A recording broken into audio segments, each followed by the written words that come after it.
Hi friends, welcome back to Achyut learning hub.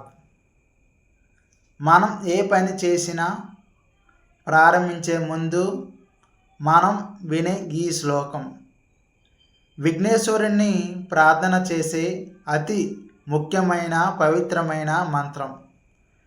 శుక్లం వరదరం విష్ణుం శశివర్ణం చతుర్భుజం ప్రసన్నవదనం ధ్యాయే సర్వ విఘ్నోప శాంతయే. శుక్లం వరదరం అంటే తెల్లని వస్త్రాలు ధరించినవాడు.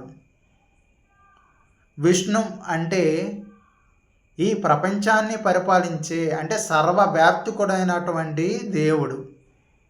శశివర్ణం, శశి అంటే చంద్రుడు, వర్ణం అంటే కాంతి, చంద్రుని కాంతి వలె ప్రకాశించే.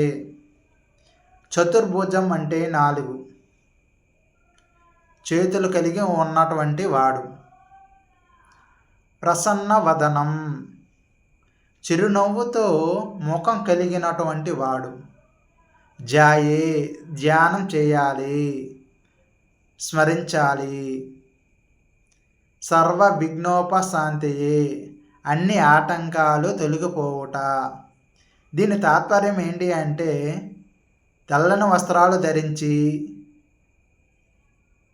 చంద్రుని కాంతి వలె ప్రకాశించే 4 చేతులను కలిగి చిరునవ్వుతో ముఖం కలిగిన ఆ దేవుడు అయినటువంటి గణపతిని మనం ధ్యానం చేయాలి.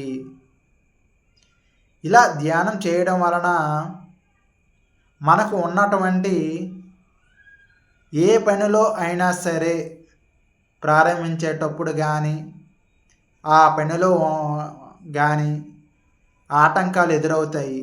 ఆ ఆటంకాలన్నీ కూడా తొలగిపోతాయి. సో